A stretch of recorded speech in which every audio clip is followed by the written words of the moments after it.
Camila Falcha, welcome to Irish Granny Tarot, and welcome to my guest, Jean of SunPsychic, or should I say the SunPsychic? Okay. SunPsychic Jean. Yeah. Thank you, Jean. Thank you for coming to talk. We're just going to have a friendly chat. We were just talking before I started recording that we don't have an agenda here today. We want to get to know each other, get people to know Jean who watch my channel. You probably already do. I'm the one who's late to the party.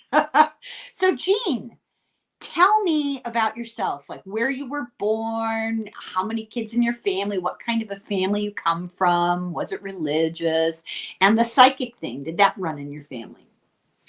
Um, the psychic thing did run in the family. I feel it's on my mother's side of the family, but it was under the current, meaning that, they would play cards, they would do the pendulum, they would, have these knowings or guesses, but um, they weren't known. I know my mother did the regular playing cards and Mhm. did the divination like that, not the tarot cards.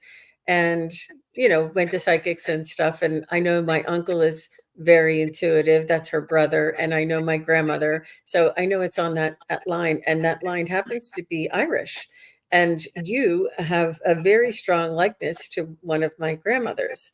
And her maiden name is Ryan. And she's very, very Irish. So Is she I still with us? Is she still no, alive? no, No. she's passed. She's passed, but there's a lot of similarities that you have and mannerisms that you have that remind me of her. She was Oh. a spitfire like you, and she had so much life, so much gusto, and was not afraid to tell anybody, what to do and where to go and how to do it. She Yeah. really just ruled the roost, and she thought nobody else is going to take the helm. I'm going to take the helm and do it. Yeah. And Yeah. she just was that kind of a lady and was just as sweet and loving. And but she was just somebody I admire very much. So but ever since the first day I saw you on the show, I've always had this special place in my heart for you. Oh, well, I'm really flattered to be compared to your cherished grandmother. That's really a compliment. Thank you. And I can relate. I love telling people what to do. I spent my childhood bossing my younger brothers and sisters around, and then I had children, and that was great because I could boss all of them around too. So, and my husband often has to remind me, you're not my mother. So it's a character flaw sometimes. Um, where were you born? In Pennsylvania and near the Philadelphia area. And I'm one of seven. And I wanted to let you know that I have a cousin, my aunt, my mother's sister, had 12 children. And I know there's something about 12 children going around with you and Gerald, but my aunt had 12 children. She actually Isn't had that 13, but interesting? lost one. So there's Yeah. 12 remaining. And I come from a family of seven. I'm number six. I'm not the baby. I'm the second to the youngest. Oh, And you're saved from the stain of being spoiled because you were the youngest. mhm, mhm. How many And girls? How many boys? it's five girls and two boys. Oh, that's a good distribution. I can remember every time my mother had a baby, which was almost every year. Yep. There was a big competition until we got the phone call. Was it going to be a boy or a girl? We ended up 6 and 6. Oh, I Yep. think it was because what you really wanted. Wow, Yeah, I that's know. Well, I had amazing. very little to do with it actually, but, but nevertheless. Yeah. Yeah, I know there's a friend of the family who had six boys, and they just couldn't. They're just like, we can't go for one more. We're afraid we're going to have another boy, because they were trying for a girl, But it's understandable. I mean, but it's a lovely family of six boys, but it's hard. I know that when you want to have that experience of having a daughter along with having a son, it's important to have that relationship.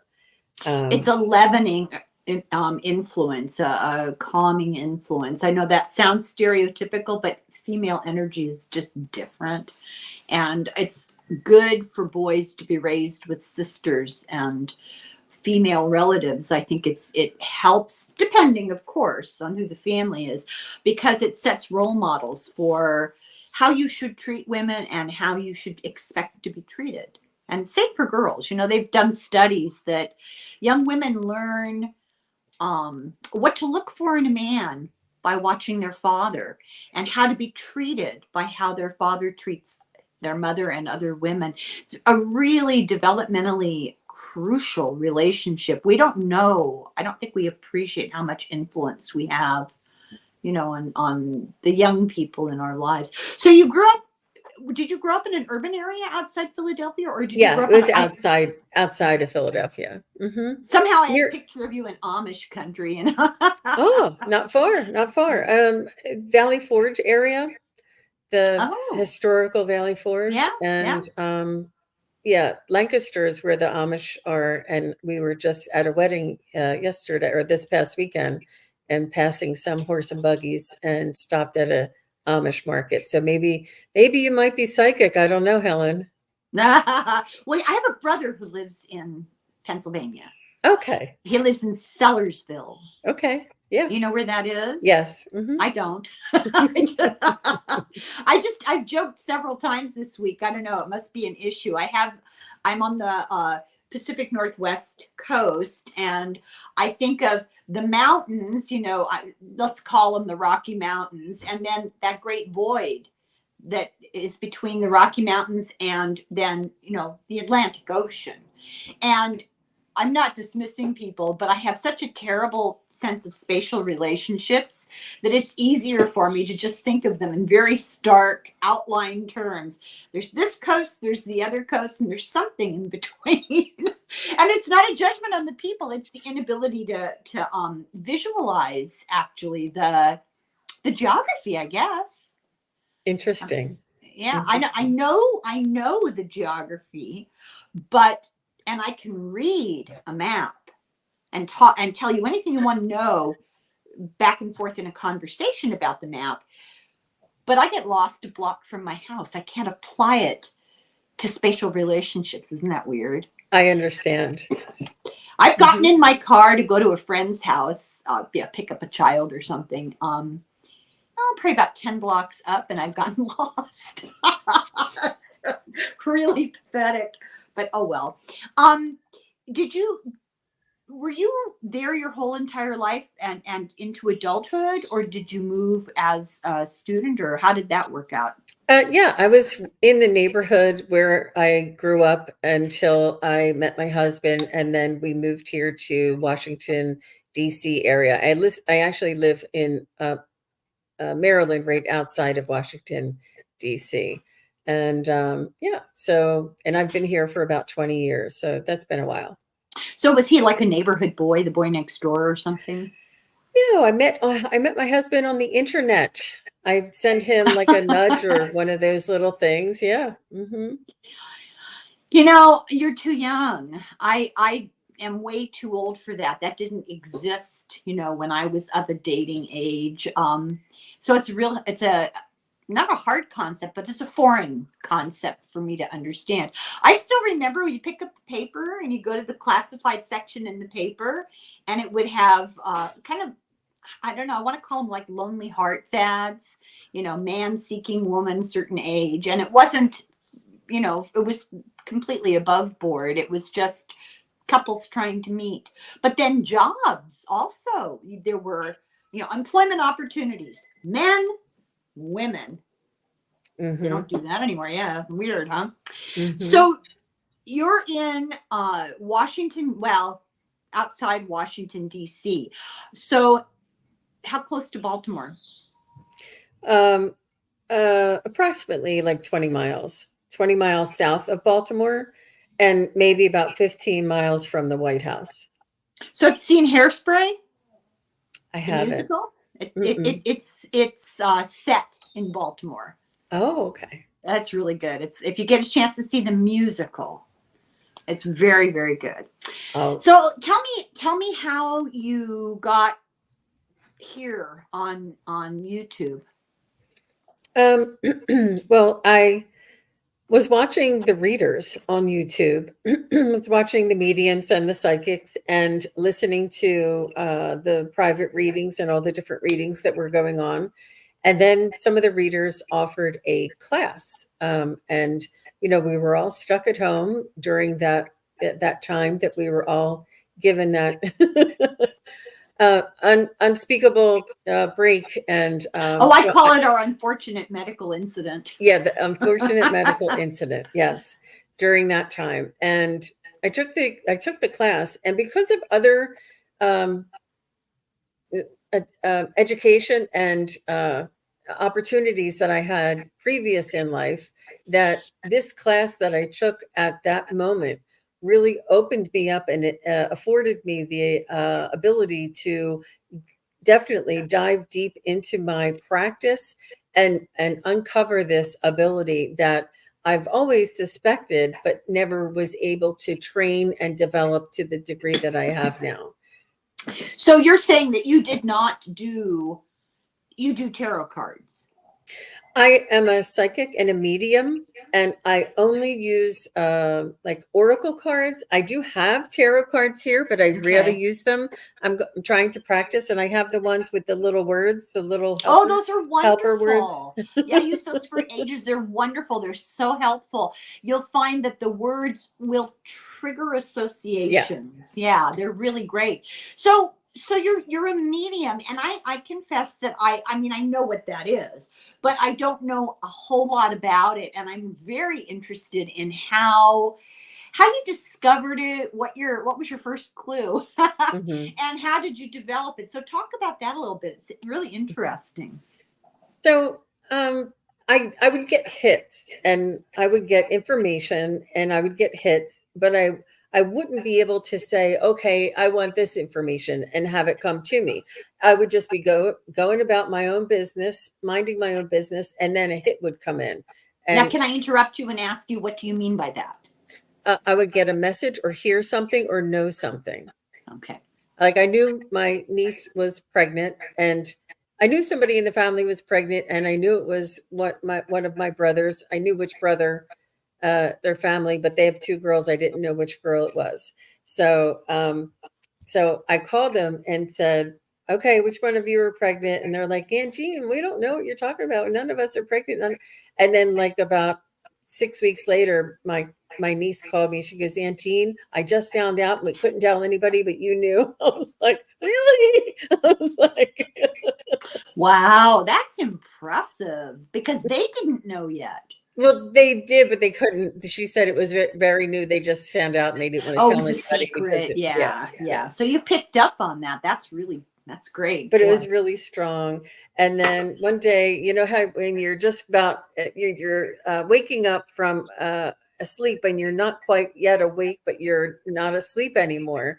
And I heard outside of my bedroom window somebody say, "I'm the guy that died last night." And I was like, I woke me up, and I'm like, oh my gosh, what the heck was that? And I could feel like the presence of an energy, but it was on the outside of the window. So I could feel the presence of somebody there, and I heard them say this. And so I came and talked to my husband. He's like, oh, maybe it was somebody's TV. Maybe it was, you have a 50-50 chance. We were in an aging neighborhood, So did you look outside to see if there was somebody out? Yeah. There was nobody. We're on the second floor. There was nobody out there. And, from time to time I get these things, so it wasn't as unusual, and then about 2 weeks later, like 3 houses up the block, had a dumpster, and they were clearing out the old guy's house. That was him. And it was on that street. It was, and I knew what street it was. And I said, I think it's on this street, because he was on that side of the house. But it was, so like, these things would happen to me, and different things would happen to me, but I wasn't able to call on it or have it come to me. Like if somebody said, can you find out, can you give me a message from my grandmother? Can you give me a message from my late husband? Can you give me a message from my pet who is crossed? All of these things, until I took the class, and the class taught me techniques that I could practice. And it taught me developmental skills to work on in order to develop and strengthen the ability. And a lot of people call it a gift, and I think that gift separates us. I think everybody has the ability, just like all of us can sing, but some people sing better than others.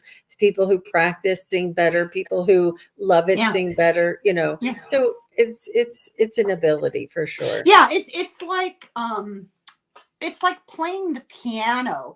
Just about anybody can learn how to play chopsticks. But then there's a whole lot of other stuff with more sophistication and difficulty, and it requires, like you said, you have to have the desire, the interest, and the tenacity. You have to stick with it. People who get good at something like that devote hours a day for years and years and years.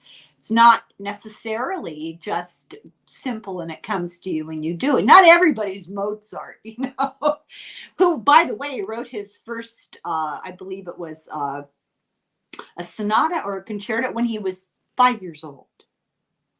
Yeah, That's yeah. amazing. Oh, That's I was amazing. learning how to tie my shoes. I So, think that's more like a past life thing. I think that he carried oh, over that yes. ability. Yeah. Yes, I absolutely. There's no doubt about it. So you said something. Oh, I know I wanted to ask you. I'm terrible trying to remember. Did this ever happen to you when you were a child? I was very sensitive, and how everybody would be afraid of the man under the bed or the man in the closet and stuff like that. I was hypersensitive, and I also had a ghost that was in my house when I was in my 30s. I bought a house that I lived in by myself, and there was a ghost, and that uh, experience broke open my awareness and my connection like nothing else, because I was traumatized to a certain extent. And it was just as a real quick, brief description. I was going to Um, ask you, are you able to talk about it? I I bought a house, and it was the people that owned it foreclosed on their mortgage and were kicked out, and it was a foreclosure that I bought. But the people came back into the house and destroyed it because they were disgruntled. So there was a lot of trash and debris, and they put things down the sinks, and just really destroyed the place. All the water, all the electric, everything had to be redone, but it was Oh my my dream God. home. Oh. So I knew that something felt a little funny in the house, and I just thought it was the anger from the people, or the people, Yeah, not yeah. losing their job or not being able to, keep up with the mortgage and stuff. So I did do some ceremonies in the house to try and, like, sweep out the salt or do the saging and things like that. But I always kind of felt like somebody was watching me in the house. Sort of like when I would walk in, I felt like there was another presence there. And then when I had other people come to the house, they would also feel the same thing and see things. I also had an experience with sleep paralysis, which is absolutely frightening. I don't know if you've ever had sleep paralysis. I know what it is, but I've never experienced it. Knock on wood. It is, it's quite startling. And so there's a lot of experiences in that house that really, you know, changed my awareness and my believability and my focus on things. And one time I was sleeping at night by myself in the bedroom, and I heard a radio on, and it was Gordon Lightfoot. I mean, I just definitely and I'm like, what is that radio? And I woke up, it was like 3:33 in the morning. So I'm looking around, and then I don't hear the radio anymore because there is no radio, and there was no radio on, but I heard it sort of like in that in between state. So and this would happen a couple of nights consecutively, and then I wasn't getting a lot of sleep. And then I would, in the middle of the night, I would feel a presence in the room, which is just terrifying. I'm letting you know, I thought I was having a nervous breakdown. And I felt a presence in the room standing beside me, beside the bed, and I could hear somebody breathing. And I thought logically, if there's a dead person, like if it's a ghost, then why would I hear them breathing? It's got to be somebody who's alive. And I would like open my eyes and look real quick, and there would be nobody there, and I couldn't hear the breathing anymore. So this kept happening, and I kept telling my family and my friends, and they're like, "Oh, Jean, you're just making things up, or you're letting your imagination go You're just wild." nervous about living alone. Yeah. So one time I was in my bed and I was laying down, and I just opened my eyes for some reason. Like I felt like there was a presence, and there was somebody in the bed next to me, and I saw him, and I was like, I had this like blood curdling cry come out of my body that I've never heard a human that sound come out of a human before. I was like so very scared. And he kind of like sat up in bed, and he turned around and then stood up on the side of the bed and walked away. And I never saw a ghost before in my life. And I know what I saw, and I'll never forget it. He was very transparent, but I could see color. It's almost like when you walk by like a big glass window when you're shopping, and you can look at yourself and see your Yeah. outfit, Yeah. but it's transparent. So he Right. was like that. And I was What did he just, look like? he was an older gentleman. And, the features weren't as distinctive because of the see-throughness and because of my fright, but he was an older gentleman, and he was, medium build, maybe about 6 foot, 6'1". And so I was I was extremely terrified, and I thought I was, losing my mind. Yeah. And I told my sister, and my sister said, "Look, why don't you come sleep over my house, and we'll see what happens." So I go and I sleep at her house, and the next morning, and she comes out and she says, "Jean, did you see any men last night?" And I said, Oh, no, "No." that's not funny. I know. Yeah. And I said, "No." I said, never slept better in my life, because it's the first night I slept in like 3 weeks. So she said, "Okay." She goes, "Well, tonight I'll come over and I'll sleep there, and we'll see what happens." So my little sister comes over, and she has a baby, and her husband's taking care of the baby. So she comes in like a sweatpants and a sweatshirt, and takes off her sweat jacket and has a t-shirt and sweatpants on. And she goes, "Come on, we're going to bed right now." It's like 10 o'clock. She's like, "Come on, I'm tired, and I've got to get back home to go to work, the next morning." So we go straight upstairs, we go to bed, and she's like, "All right, good night. If you see anything, let me know." So she's just like going through the motions. She doesn't believe anything, and she's just so in the middle of the night, she's like pulling on my shirt. She's like, "Gee, gee." I'm like, "What?" She goes, "He's here." I said, "I know." She said, "He's sitting on my legs." I said, "I know." She was in his spot. She was in Oh his my spot. God. She said she Oh couldn't pull her my legs up. Her legs were God. paralyzed. And so we just started screaming, and I like grabbed her, and we were hugging, and we were screaming, and I tried to like turn on the TV with the remote, and then I got up and turned on the lights, and I'm like, "I know that was him." And she's like, "Oh my God, I didn't believe you, but you're so right. You're so right." So I finally just got a medium to actually help him cross over. Uh-huh. And he said that he thought I was his wife. He crossed over, and his wife was still alive. So he didn't go all the way over to the other side. He's been roaming, waiting for her and looking for her.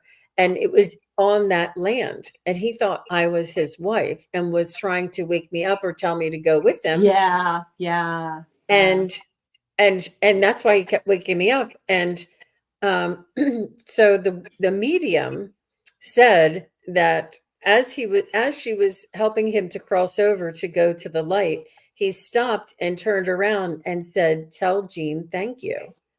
And I was like, "Oh my gosh!" And then he crossed over. So she said that um, that's what he said, and that she had to put like a portal in the house for spirits to leave because there was a lot of activity around in the house anyway, and that she had this portal in the center of the house that would attract the Mhm. lonely spirits that would draw them away. She said you might see some flashes or some movement, but nobody else should be bothering you. And I'm telling you, I never felt more alone in all my life. I'm like, all that time somebody was here with me. I kept feeling it, but I kept thinking it was my imagination. So Yeah. try not to talk yourself out of things.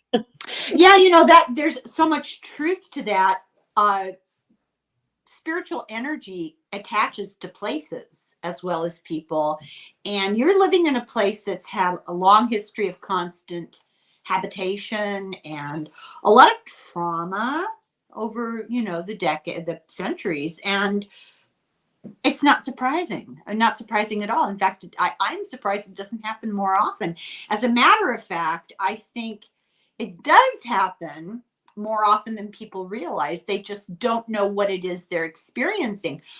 I had a weird experience with my husband.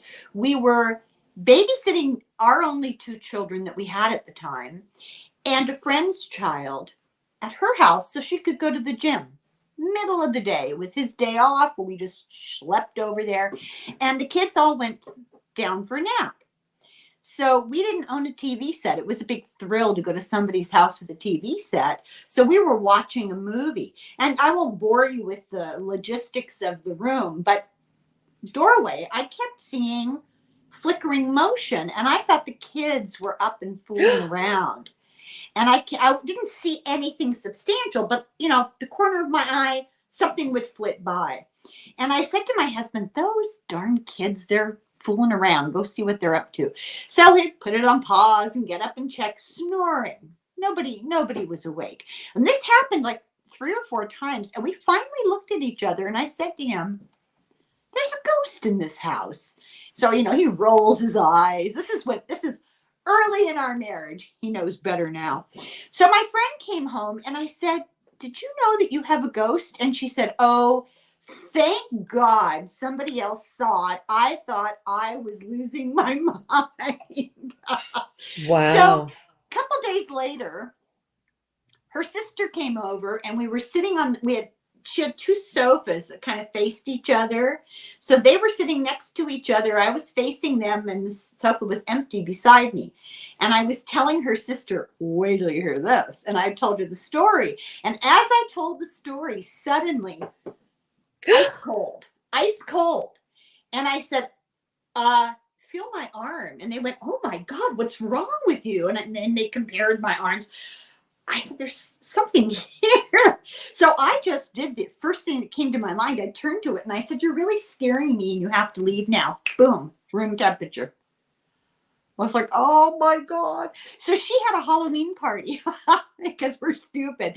She had a Halloween party at her house and she had the basement set up. Our kids were pretty little. So she had this little miniature sort of scary place set up in the basement with a fake straw guy in a farmer's, plaid shirt, with a pumpkin head and just a couple of little things, nothing horrifying or anything.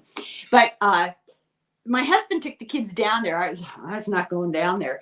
And then they were suitably, oh, it's so scary, Daddy. And he brought them back upstairs. And she said to him, can you go back down there and blow out those candles before they start the house on fire?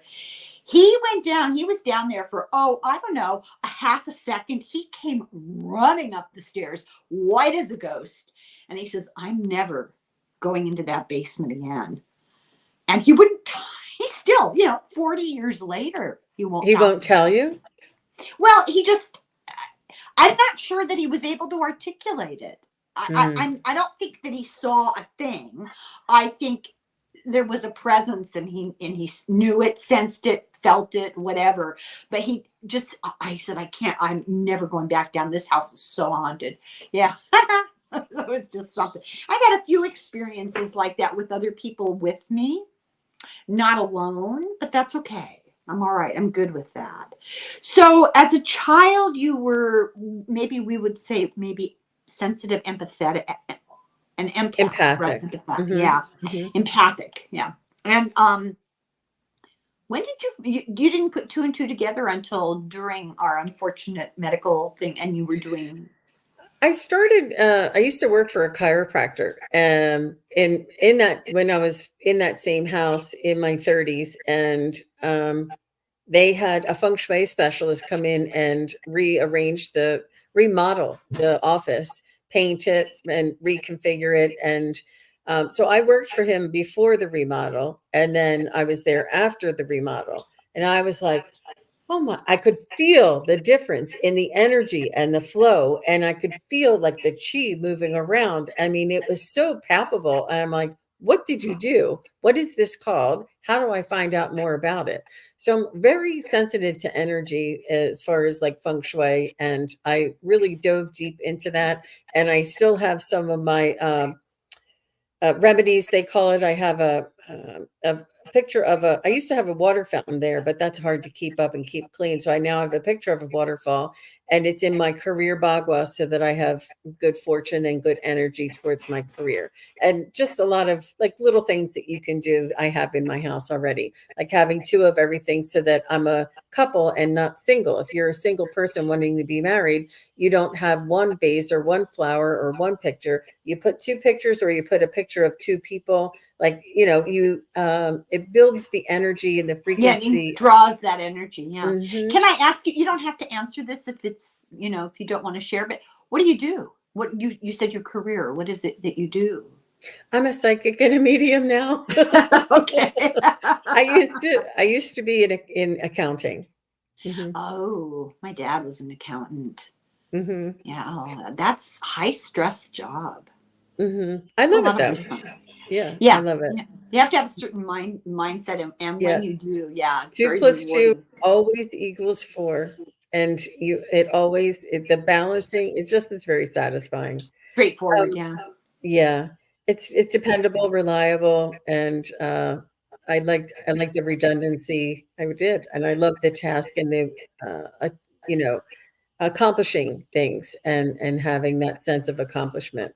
Um, um, and as far as what were we just talking about? Well, you were explaining about the rearranging the. Oh, yeah, yeah, yeah. So then after I did the feng shui, I took a crystal healing class, and I learned about crystals and the crystal energy, and I worked on crystal healing, and I do crystal healing for friends and family. I don't do it here because it's hard. I don't have people coming in. And I also took Reiki, all three courses. So Reiki is energy, and Yeah. Yeah. crystals are energy. Like you would put them on here and on here, and so the feng shui is energy. So everything was sort of, prepping me and preparing me for this energy with the mediums, with the loved ones on the other side, and the spirit guides. I then took a 3-year course for shamanic energy healing as well. So each time I kept advancing, and I kept improving, and kept getting more and more in depth in my practice. But it was really hard, because then when I got home, they say you have to practice on your friends and family, and two or three people would come, and you just can't do the practice. But this, because I was here on YouTube, and I had the class for my clairs, which is like psychic Hmm. development, Hmm. and then also for mediumship, we were able to practice right away, and I got that practice and the validation, and I was able to build the skill and build the muscle. There's a muscle that when we connect to the other side, and it enabled me to do that. And from there, there was just no stopping me. I took a class with Suzanne Giesman. She's a well-known medium. Also, James von Prague and other, smaller, uh, mediums in the area and outside. Um, but it's something that I just can't get enough of, and I'm constantly learning. And there's so many Facebook groups with mediumship groups that you can practice together. It's really. I also am involved with an outfit called Very Soul, and they're an international mediumship sort of a website, and people from all over the world who would like a reading would come there and find me on the directory. and that gives me a lot of practice as well. So I'm really very much into developing this mediumship skills, and it's individualistic too, because no two mediums do something exactly alike. Well, So I think you've done the hard work, and that's so important. I know myself that I'm new to all of this. It's not new in my brain. I've been really interested and fully aware of all this stuff. Uh, Not fully aware of how to do it, but just aware that it existed, and psychic ability and stuff for decades and decades. But I've never done anything about it until this opportunity arose, and so it's like being in preschool. A lot of people that I have met here through YouTube have been doing it for ages, and they're just so good. I'm in awe, and I feel like maybe I'm finally getting to kindergarten, but just learning. For example, and I was going to ask you. You said they taught you techniques for improving mediumship. Uh, are we talking like meditation and that kind of thing? yes, but there's also just the idea of that you talk to, or when you're doing your meditation, you let your spirit guides and helpers know that when you connect to a loved one, that you need specific things from a loved one, that you want to know, how they passed, you want to know how long ago they passed, you want to know the relationship to who they are, you want to know what memory that you have together, and what the person who is still left here in this world, what they've been doing currently in their life that they know you've been watching over them. Like, you ask for these things and you pull these things out and you ask them for more information. And you would not believe some of the things that I've received messages from loved ones on the other side has changed me forever and ever in my life. I will always and forever be changed because of these messages that are coming through, and they're Can just you so talk about any of that? You don't have to, but I'm just curious. I'm well. just nosy. Yeah, I mean, I definitely have really profound messages. And one guy wanted to speak with his brother, and I was connecting to his brother, and I said, he's showing me like boots, like work boots, not cowboy boots, but sort of like the square toe, square heel kind of boots. And I said, and blue jeans and a button up shirt. And I said, and this was pretty much what he wore every day. I said he would only wash his jeans like once a month. And that's what came out. And I was like, yeah, but this was like a uniform for this guy, and that's just what he wore every day. He didn't want to like think of different things to wear. He would wear like the same thing every day, which is a lot of guys are like that.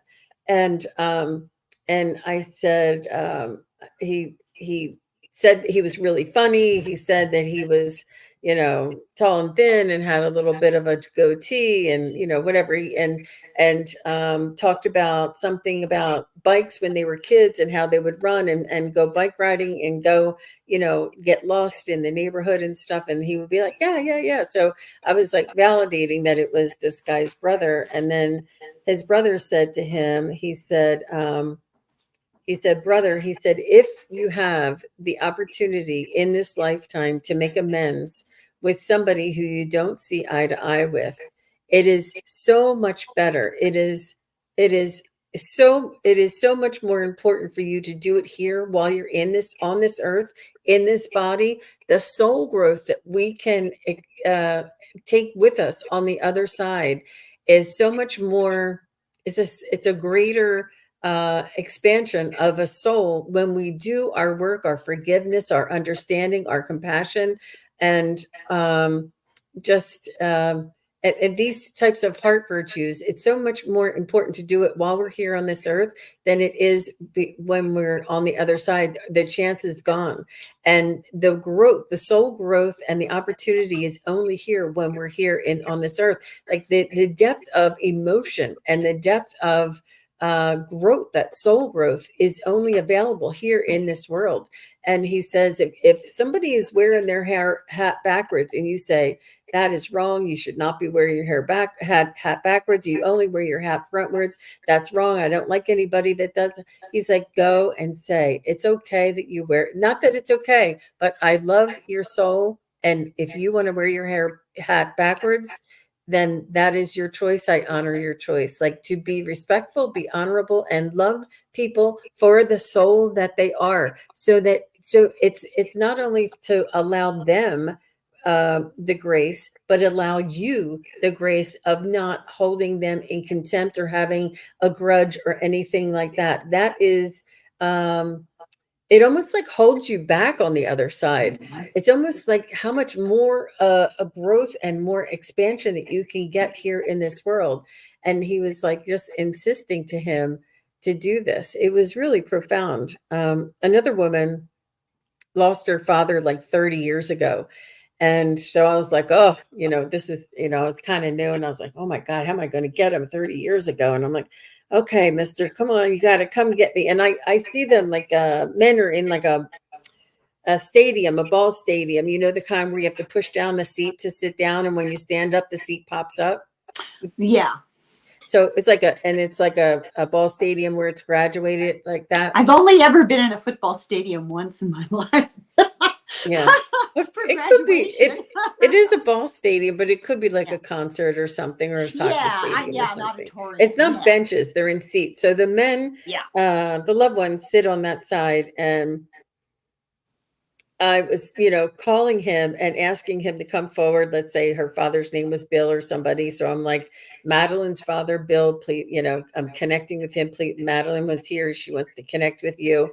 And I'm really like trying. And the thing is, with mediumship, there is no try. It's allow. It's to relax and allow. And he told me, he said that, tell my daughter that I'm right beside her, and I've been right beside her since the day that I died. 30 years ago, when I passed, I was right here next to her. And he says, today I'm still right here next to her. He says, there is no time on the other side. He said, years on this in this world do not equal distance. Where for us, if we have a friend who we haven't talked to for years, it would cause us more distance with that friend. But for loved ones on the other side, time does not equal distance. And I'm telling you, I mean, these things I would never, ever in a million years think of or understand. And the love that father made me express to his daughter, I feel it in order to give that message. It is unconditional love, and the love from the other side is like nothing I've ever felt in my life, and I'm changed forever. I see things so much more differently, and I carry this with me. Can I tell you something? Mm-hmm. When you started to talk about this, when I first asked you, you were describing the young man and the brother and forgiving people here while you're still alive. You're the real deal, because that hit home for me. You needed to hear it. The chills. I needed to hear it.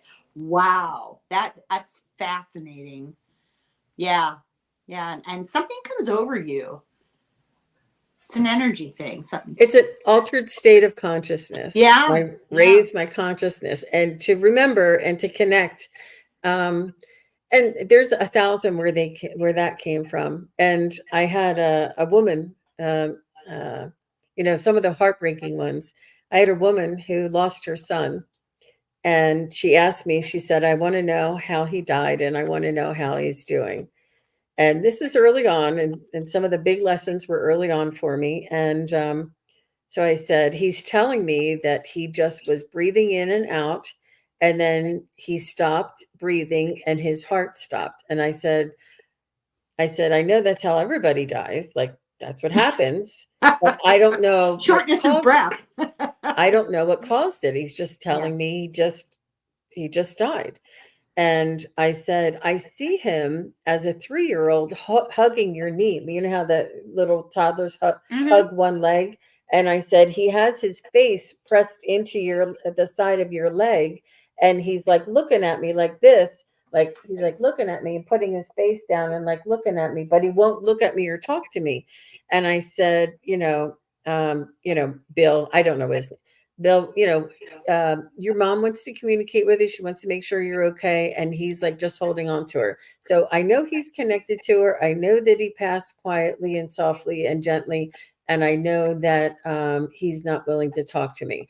So I said, I'm really sorry I couldn't get him to say anything, but I did get that information. So she said, ever since he was 3, he had a surgery. He had a heart defect and he had a surgery for the heart defect. And they said that he wouldn't last till 4. And he was alive until he was like 21 years old. And just one day in the middle of the night, he just died in his sleep. And that's exactly what I saw. Him just stop breathing and his heart stopped. And I was like, and he was exactly right what he told me. And so I said, I'm sorry he wasn't, coming forth and talking to me, but he was connected to you and he's always going to be connected to you because they were like inseparable through this whole thing. And she thought any day she would lose him. And she said, since he had that surgery when he was so young, he never opened up to me. He wouldn't ever talk to me and tell me about his feelings. So even in this world, he wouldn't talk to her. So it was like, I couldn't give her, he wouldn't talk to me either. So it's sort of like was his energy. Yeah.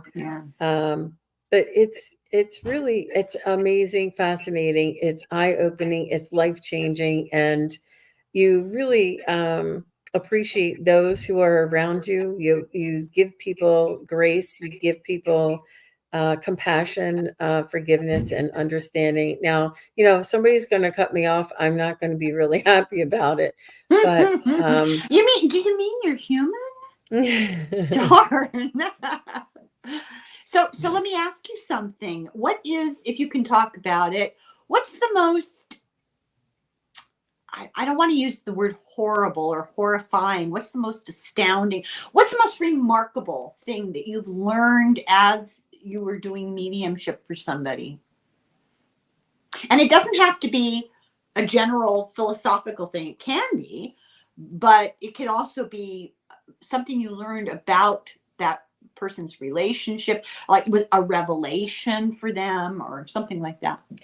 I choose not to talk about that specifically because it does get private, but there are, let's say, situations of misconduct in a family that came up that was I get you. in, I hear you.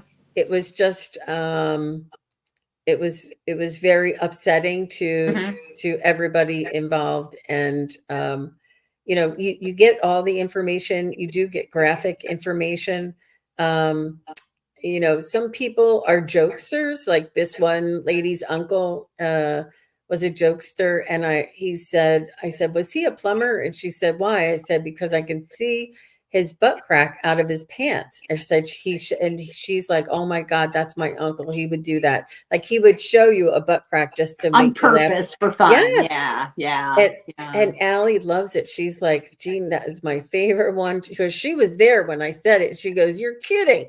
And the lady's like, no, my uncle is such a jokester. He would do that. He would make her say that. And it would just be funny. So you never know. And what it is as different as people are here in this world as different as they are on the other side. People stay the same, right? Basically, we stay the same. There was something else that I wanted to ask you about information that you've received. Now it's gone out of my head, in one ear and out the other. It's just ridiculous. Oh, I know what it was. Gotta poke myself in the eye. I have bad peripheral vision. I had an unfortunate encounter with the Tinker toy when I was little. My brother and I were fighting, over a Tinker toy, and I won. It went in my eye, and my peripheral vision isn't very good, and I don't see things very well from the side. I'm always putting glasses down, and they crash to the ground and break. I just poked myself in the eye. That's very typical. So, have you ever worked to help solve a mystery, like worked with a police department or a family to try to figure out what happened to somebody? Or I have not. I did take a class once, and that was offered, and I think what they were doing was scoping out talent to see if somebody had a natural ability. So we would see people, they would show us a person's picture, and we would have to say whether they were a good guy or a bad guy. And it not didn't matter what they look like. He could be clean cut and be a bad guy, like known, to be, They already um, knew. Yeah, yeah. they were testing you And basically. then they would show us pictures and ask us whether or not the person was dead or alive, like if the person had passed or if they were Hmm. still alive. And then they would ask us about like cars and vehicles and stuff, like what details that we could get from just the information that they're offering, that there is a situation. And it was a class to do this, and then you could, like, the best of the best was invited to go with the host of the class and develop those skills more. It's just not something, it takes a thick skin to do something like that. And I was a little too green and a little too sensitive to get into that, because it is graphic. You do get to see everything, and it's just really hard to do. I would much rather connect with puppies and pets and loved ones. And No, I understand. When you meet people, do you get a gut feeling about them? Yeah, yeah, I hear you. sometimes I get like information that I don't that is private, and that you Oh, know that's extreme. Yeah, I mean, I get a gut feeling, but it's usually, I don't like this person, and it may take years for it to play out. I'll tell. This has happened to me. I've said to people, like somebody's boyfriend or something, and I said, I'm not real fond of that guy, and usually what I hear is, "Oh, mom," and then 2 years later. So maybe inevitably everybody does terrible things or stupid things or whatever, but it's an instantaneous feeling. I've mentioned before, I've gotten out of line at the grocery store because somebody behind me was giving me the heebie Yep. jeebies. Hmm. And no reason, Hmm. but just, yeah. Being sensitive to energy, in all different aspects. And I love working with crystals. I love working with, um, I did um, a seminar with a flower essence practitioner, Reiki practitioner, and recently connected with a flower. And it was amazing and really changed me. I've never met a flower before, and I could feel the flower greeted me. There was a sound bowl, sound healing, along with a verbal meditation being spoken. And then we were focusing on the flower to come into the meditation and the sound healing. And the flower, it seemed like it like came up from behind me and then like greeted me. It was like a presence. It was like, when you're sensitive to energy, you can feel it. And I was not expecting it. I was really focusing on the meditation words and the sound at the same time. And the flower came up and greeted me, and it said, the nature, the creation, the not the creation of nature that I am, you are too. Like, it mirrored me, said, you are also a creation of nature, as I am a creation of nature. And it has a consciousness, and it greeted me, and I could feel the essence of this flower. I've connected to dogs, I've connected to birds, I've connected to horses, I've connected to people. Never have I connected to a flower. And it was just so amazing.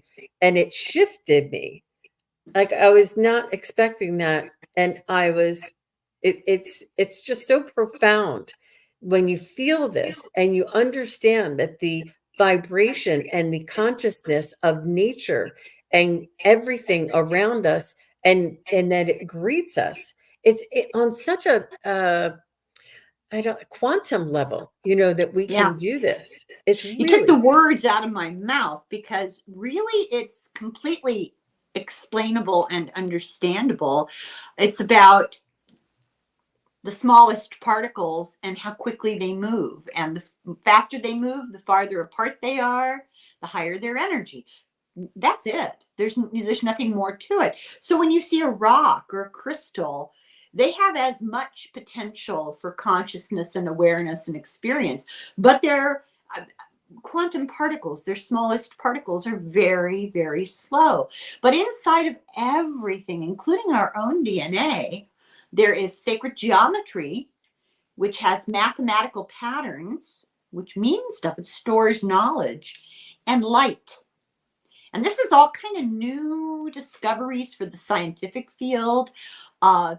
Because it's new, you're not going to find it in mainstream traditional, like going to a college to a physics class. They're probably not going to talk a lot about this, but this is the newest stuff that they've come out up with. And yeah, to me, it makes complete sense. I always like to compare physics and metaphysics are on a continuum, and we're watching them approach each other and meet in the middle. The Hermetic principles, the philosophers of the past basically explained physics. And physics basically explains those laws of nature, polarity and rhythm and all, those laws. Mm-hmm. 6 of one, half a dozen of the other, potato, potato, they're all the same thing. And if you can step away, not you, but in general, if we can step away from labels and terminology and stop worrying about what we're calling it, you can sense it.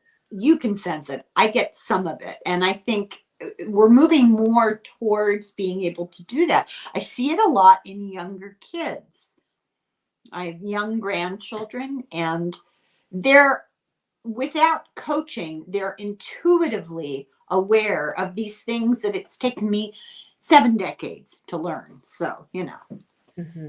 You had that conditioning early on to beat it out of you and say, no, that's nonsense. Don't worry. That's just your imagination, all that conditioning that we had growing up and what not to do and what not to follow. And, but the frequency on Earth is changing, and the frequency in humanity is changing, and the evolution of humanity is occurring at the same time as the evolution of Gaia or the Earth. And together we're evolving. And this frequency and this vibration allows us to have access to these higher sensitivities to this energy that's much more accessible, and as well as all the light workers that are here connecting to the energy and grounding that energy. And then the new kids coming in with all of these light codes and this awareness and this frequency built in, or they're born coming in this way. It's just really, it's amazing and blows my mind. I did a show on the auric field, and my spirit guides, when I connect to them, remind me to work on my chakras and work on my auric field. And I say it on my show all the time, and they're like, "Oh, Jean, like like chakras are so 1980s. We knew about chakras then, but they're telling me go back to basics. We need to work on this energy now is different. There's a new layer to it. So we need to start working on it, start building it, and start not protecting, but strengthening it. So encouraging it. Yeah. When if God forbid a catastrophe or something might happen, we need to hold the light, hold the peace, hold the steady, hold the energy, so that others can say, oh, look, she's calm, she's peaceful. Let's do what she's doing. I'm not saying I'm the only one, but I'm just, that's what I feel like we're in training for. So there are people here to be like the way showers, to be the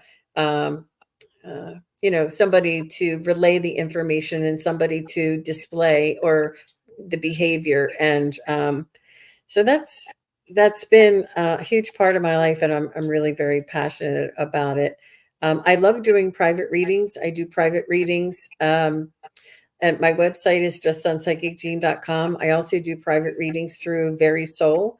I do readings when I'm on my show with my co-hosts or a lot of my classmates. We do readings together.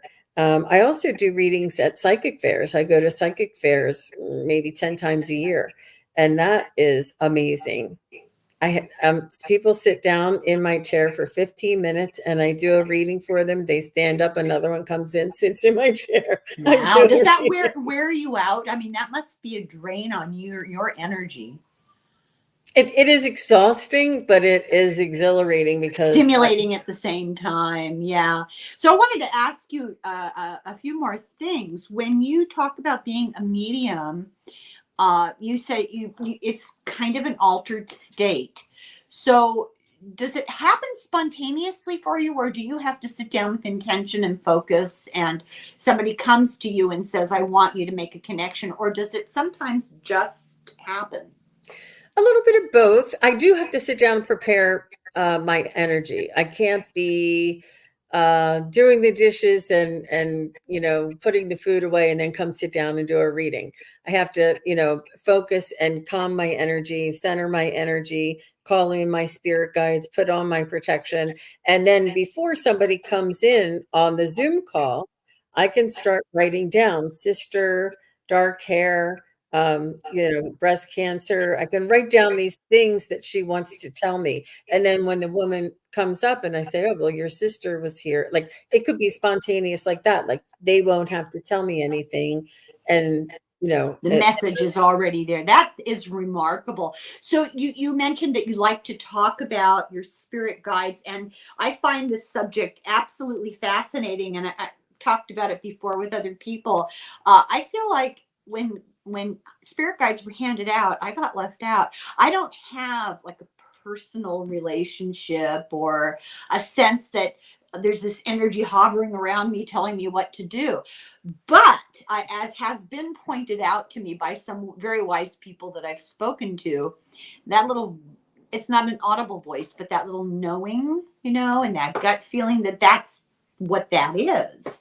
And learning how to pay attention to that. And I think everybody can do that. I think it's a matter of focusing your attention. When you go to put, this happens to me all the time. Like I said, I'm half blind.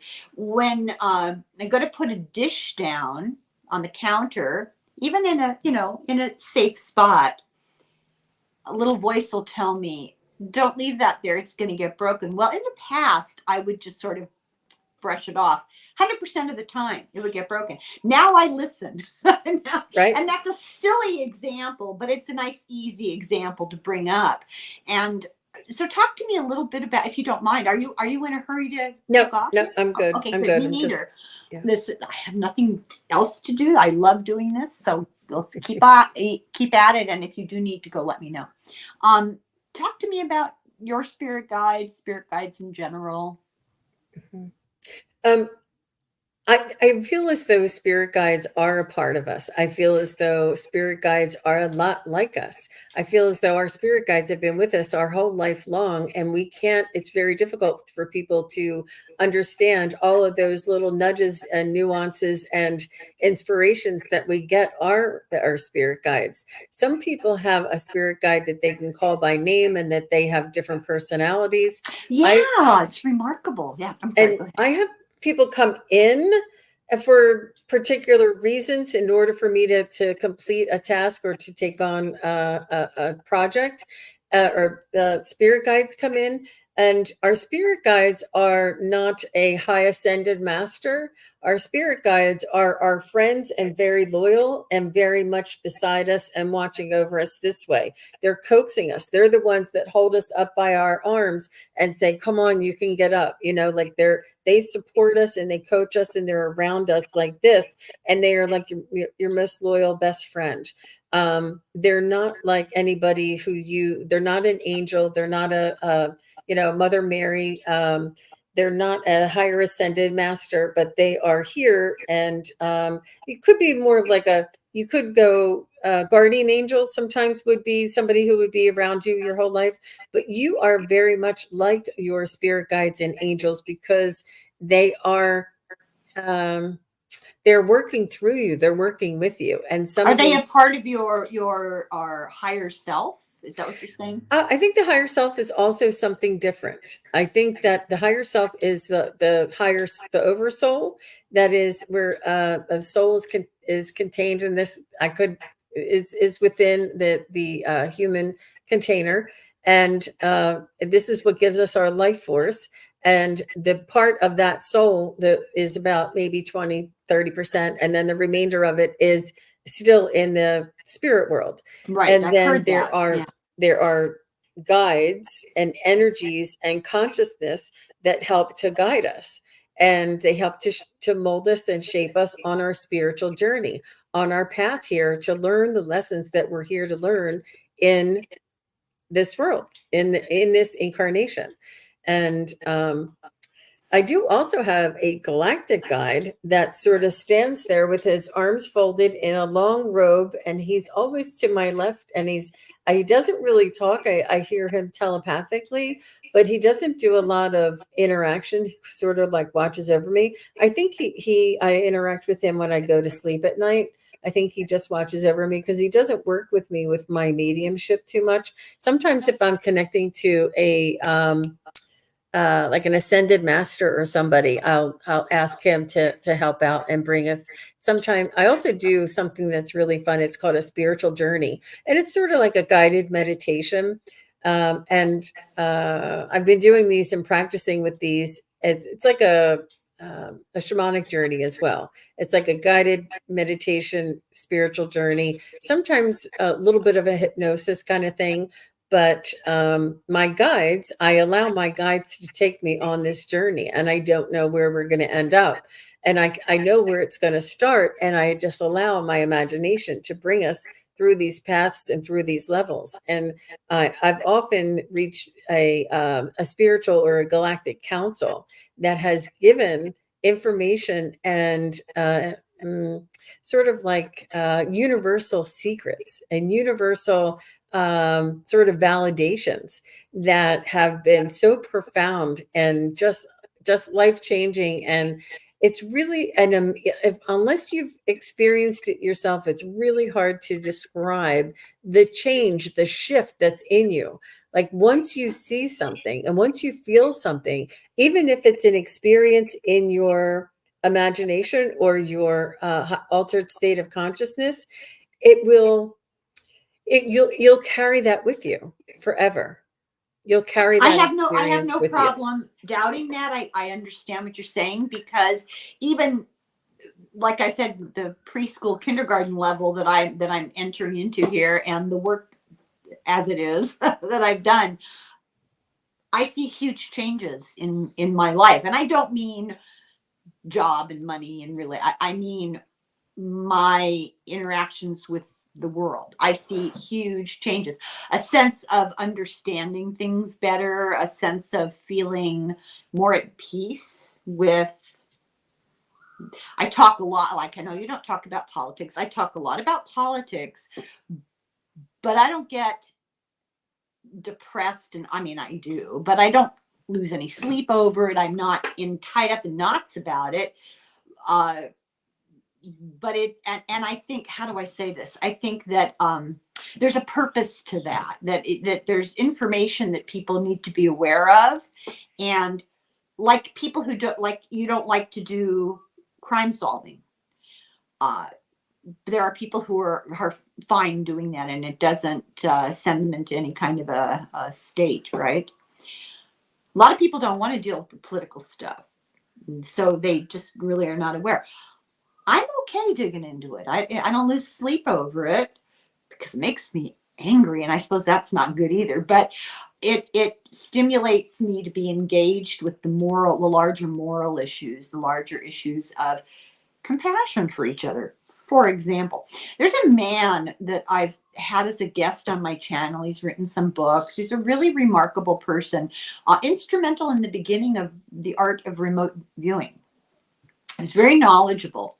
And he was talking about, the energy field, the soup of information that we live in, and being able to connect to that is basically what remote viewing is all about.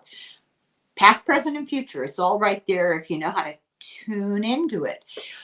But ultimately, his conclusion at the end of all this really interesting stuff that reaches out beyond us to the cosmos, ultimately what matters, he says, is, and I agree, is all the little tiny decisions that you make all day long, if they're made from a place of love and compassion and a desire to do the best for the well-being of others, everything else be damned. It can all go up in flames. I don't want that to happen, but it's irrelevant, because what matters is the choices that you make throughout the day. And I don't know, can you talk a little bit about that? You're nodding your head, so I know you know Yeah, what that I'm makes a saying. lot Yeah. of sense to me. That makes a lot of sense to me because it is all about choice. It is all about following our bliss and following our spiritual path. And if we follow it to the degree that we're meant to, that and the next person follows it, and the next person, it almost you're displaying and carrying an energy of a flow of what is intended to transpire in this lifetime, in this incarnation. And by you holding that energy and making these decisions for your own best interest, without greed, without trying to get somebody, steal from somebody, or without any of those ill intentions, with true heartfelt intentions, and to expand and to grow and to open up your awareness and develop your own bliss. You allow that soul vibration of yours to express itself here in this world, and that is contagious. That ripples out, and if you are following your own path in the way that you're being led, or the going with the flow, then others too can do this, and that is what will change the world. It's all a personal decision. It's you only have control over your own life. No matter how much you think you have control over your kids, your husband, your family, or your job, you Zero. have you have Yeah. nothing. The only control you have over is your own decisions about making the best and wisest choice for yourself and for the good of all around you. And this is something that is something that I walk my talk. Yeah, I that, try that to. well said. And did you know that they have done studies that they've been able to analyze with statistics? It's all very, sciency and everything. That you do something, some small good thing for somebody, and they feel positive. When they go home, that actually affects the people they live with, and then it's like ripples in a pond, and it's actually measurable, and quantifiable. And sometimes being able to see that, that concrete evidence that it does make a difference, can be persuasive for people. But somebody is smiles at you driving the car, waves as they drive by or whatever, instead of beeping their horn and yelling at you, it can change your whole day. And it's such a simple thing. I find that fascinating. I find it really interesting. We have much more of an impact on the people around us than we realize. And I find that really disconcerting too. Hmm. You know, Well, the 'cause- rice experiment, Dr. Amito, I think is his name, the rice experiment, where you would say nice things to a container of rice, or say mean things to a container of rice, or totally ignore a container of rice. The nice things, the rice stays white. The mean things, the rice gets dark and black. And the ignored one is totally molded and disintegrated. I mean, it's like the worst to ignore and to be ignored. And it's that Dr. Emoto, you know his work, right? no, It's I've never heard of this. This is unbelievable. I mean, it's uh, believable. I believe you. It's just it's the rice remarkable. Yeah. experiment, and it's about energy, and it's about thought and intention, and how powerful that is. And this is why they're telling me to work on the chakras and our auric field, and working on our intention, because we as individuals, we have so much power and so much um, at our disposal here. All of these things, all of this energy, all of this availability is available to us if we just work on our intention and be conscious of it, and practice with it, because we're really very powerful individuals as human beings, but we've been taught and conditioned to feel as though we're useless, helpless, and powerless. Yet we're exactly the opposite. And I think that there has always been an understanding of these sorts of things, but the understanding has been co-opted, because I can remember as a child being taught that having bad intentions for somebody was every bit as much a sin as, a wrong, an offense against other people, as actually physically doing something negative against somebody. Sins of omission and sins of commission. You can act in a negative way, and that's bad, but you can also not act, like the ignoring the rice, or think and not express it outwardly, which is every bit as bad as a sin of commission. So the terminology is different. I think the understanding was there, however much it was maybe co-opted or whatever. But yeah, it makes complete sense to me anyway. Thanks. I totally get it. Yeah. So what else did you want to bring up here? I know. Tell me before we go, because this should be really a snap for you. Tell me that if you could summarize all of this in the one most important message that you feel like you've learned.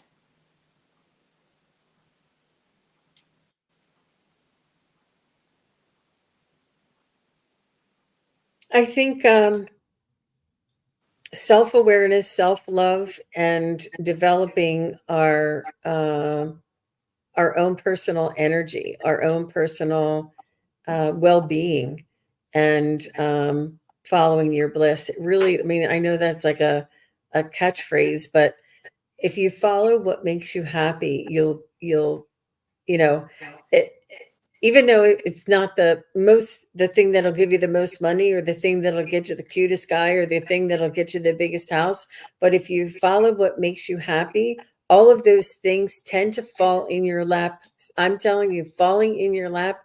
I've never had so many things fall in my lap from making certain decisions. And we hold on to the struggle because we don't want to let go, because we have fear of what is on the other side, where what is on the other side is the remainder of our life. But if you're struggling, don't hold on to the struggle. Let go of that struggle. Let it go. It's a struggle because you're meant to leave, move, change, and move on. Keep moving forward. That analysis paralysis, where we kind of think about it and don't make any changes or don't make any moves because we're wondering and thinking. Just make one move, make one decision, and we'll start feeling guided. Well, things will start changing. Make decisions from love, not from fear. There's only two energies in this world, and it's love and fear. And Yeah. both are valid for like lessons here on our spiritual journey, because we learn and expand our soul's evolution and our soul's uh, I guess experience through these lessons. But it's on the other side of that. It's on the other side of fear. It's on the other side of devastation. It's on the other side of trauma, and just letting go. So the loved ones tell me the burdens that people carry and hold on to are not ours. Let them go, put them away. They're from years ago. Let them, they're not yours anymore. That there's no reason for us to be carrying these burdens.